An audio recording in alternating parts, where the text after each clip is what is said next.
Kids, there was this kid that his dad was very hard to please. Very hard to please, and he was like, man, Dad, he went to college, man, first year of college, straight A's. He's like, I'm for sure Dad's gonna be proud today.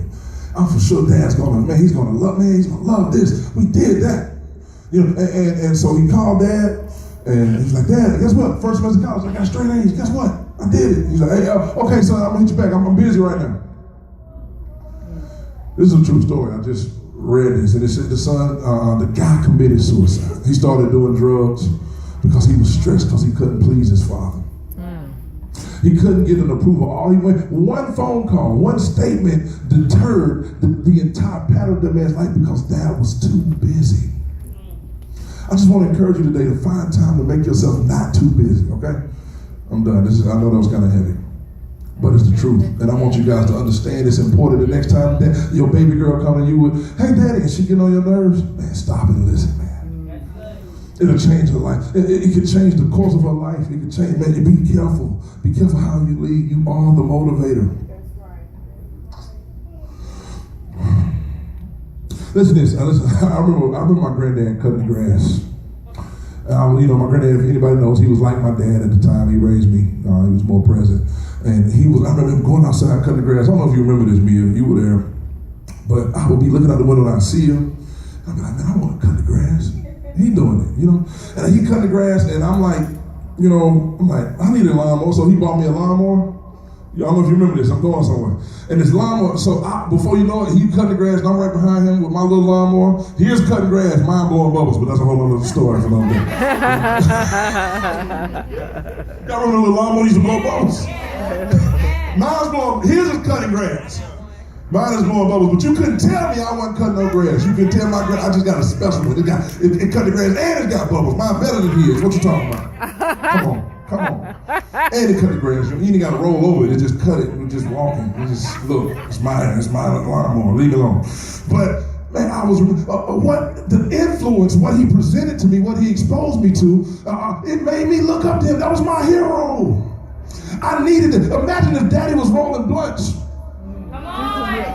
That's good, John. I ain't knocking nobody that's rolling blunts. I ain't getting that. But what I'm saying, what if he was? What if he was drunk every day? I want to drink every day, Daddy. I want to roll it. Right. I want to grow my pinky nail out real long too. Come on. Just tell us the truth. I'm sorry. Man, we gotta lead, man. Daddy, I'm looking up to you. Daddy, I'm watching you. Daddy, I need you to be great so I can be great. Where do you want your children to end up?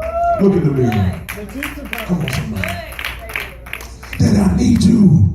Daddy, I'm trying to be like you. What are you exposing me to? Everybody's probably smoking weed. I'm not here to knock everybody, man. Some people struggling with pornography right now because they found Daddy's stash. Don't look at me like that in that tone, huh? It's the truth. You found Daddy's little corner, his little bucket.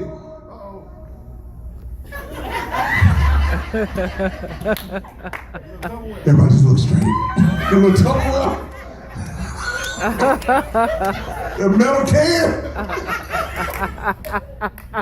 All right. I'll be back. I'm coming back. Everybody look straight. The truth is, what do you expect? I'm sorry. Your leadership is what you expose your children to, man. What are you exposing them to, man? You better be taking your kids to Disney World right now. Because, boy, I'll tell you, this world, geez, I'm sorry, my mind is gone. Listen, oh, God. Some people watch Daddy mismanage credit. Some people watch Daddy just not pay his bills. They saw repo after repo, moving out to home to home to home to home, presenting no stability. Therefore, what do you expect? These kids are relying on you. I'm done. I'm gonna promise you. That's funny. Proverbs 13:22 says, a good man leaves an inheritance for his children's children, his grandchildren, but the sinner's wealth is laid up for the righteous. Listen, inheritance doesn't always have to be money. Inheritance is it could be anything. It could be recipes, it could be knowledge, it could be wisdom, it could be advice, it could be business, it could be a church, it could be leadership tactics, it could be talent, it could be a trade, it could be anything. But your inheritance is what you leave. And what inheritance are you leaving, fathers? I'm encouraging you today. Get your inheritance right. Ephesians 5:25, next point, last point, it says, good men are men who have learned to love. Ephesians 5:25, this is it, I'm almost done. Husbands, love your wives, even as Christ also loved the church and gave himself up for it. Listen, God admonishes every husband to love your wife. That's the biggest thing.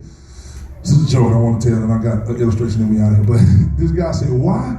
He was mad at his wife. His wife had done something to him. He said, why did God make you so beautiful and so stupid at the same time? She said, well, he made me beautiful so you could meet me. He made me stupid so I could say yes to you.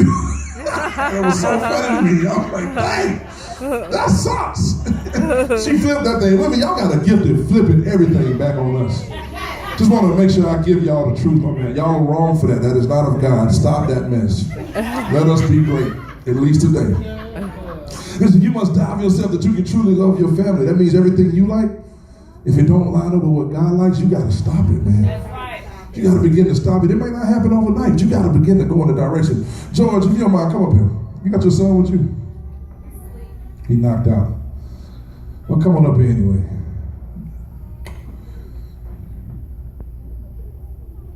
Will be, come up here.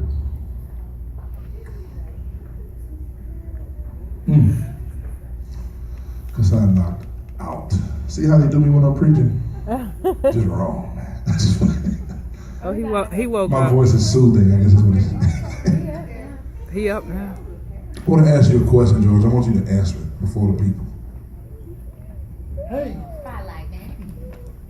How do you feel? You got another mic. Anybody? Right here.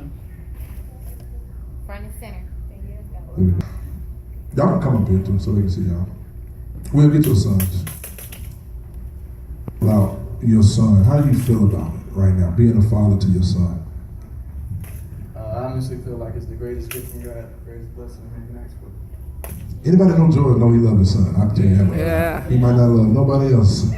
I'm just playing. He loves his. I ain't gonna put your title out there, but he loves you too. I'm gonna come back to you, George. Will, you got a mic? If I ask you this question, I want you to tell me this. Hold on, before I do that, George, how do you feel about raising your son again? How do you feel about your son again? I feel like this is the greatest blessing from God. How do you feel about raising your son? Like what? Raising him, yeah. Those words I can't really even describe. It's like every day saying do something different. Now that I actually get to spend more time with him, and it's like it's overwhelming. It's the best feeling. Like can't even describe it. To be honest. I want to help somebody today understand that your God can't even describe in words how much he loves you. Ooh, I receive it, Lord. How much of a privilege it is. God says, there are no words to describe how I feel about you. I'm loving you no matter what you do, in spite of your flaws and all. I got your back. I love you. This is the greatest thing that ever happened to me. You. Will, what kind, how do you think,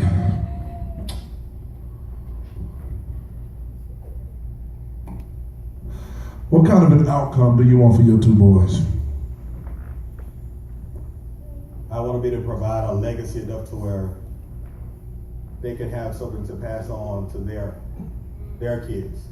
So my hard work makes it easier for them, and so on and so on. I want to leave something that they can pass on, something that doesn't end. So God left his son so you could be free. God left you a gift so you could have eternal, everlasting life. There's never an ending for your story. I'm trying to compare the similarity because raising a child is the same thing God has had to do with you since the day you came out the womb. God says, I have my hand on you and I left you blessed and highly favored because of your anointing, just because you're you. Nothing special they have to do to receive the love that this man wants to leave them. When he leaves this earth, he wants to make sure they're blessed, that they're set up to be successful. God says, I want you to be successful, that you suffer no lack. Amen. Never have I seen the righteous forsaken or its seed begging for bread. George, I'm going to ask you this question. What would you do if someone tried to harm your son? You got to say about me for this one. So what you do? Probably gonna take it to the grave, to be honest. That's literally what we're gonna do. It's a grave. Listen. Listen, John 10 and 10 says the enemy came to steal. Come on, I'm trying to help somebody. Steal and destroy. But God says, I came that you might have life and have more abundantly. What that scripture really saying is, get your hand off my child before I knock you out, Satan. Get your hand off my child. Don't play that mess.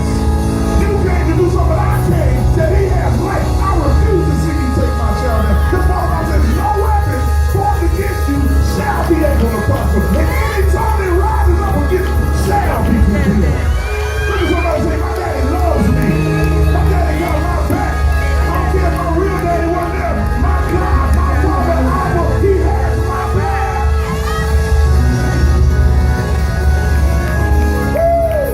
Listen, I need y'all to begin to declare. I need y'all to stand all over the building. I need y'all to begin to shout. And thank God our warfare are not carnal. They're not coming but mighty by the pulling down the strongholds. I need y'all to understand it. The Bible, this is the instruction manual tells you that the power is not yours. For somebody, but the power is yours. I need somebody that's grateful to have a Father in heaven that has your back. A Father in heaven that loves you unconditionally. A Father in heaven that will not change on you. A Father in heaven that will not walk out on you. Come on, somebody. I just need a few grateful people in this place to be able to give him praise and glory for just being God and being there. Hallelujah. Look, somebody say, take your hands off my child. Take your hands off my Take your child. hands off my child. Take your hands off my child. I'm just making a point. Listen, playing softly, we out of here. Listen, I want to bring this last point home because there's some people in this room with me.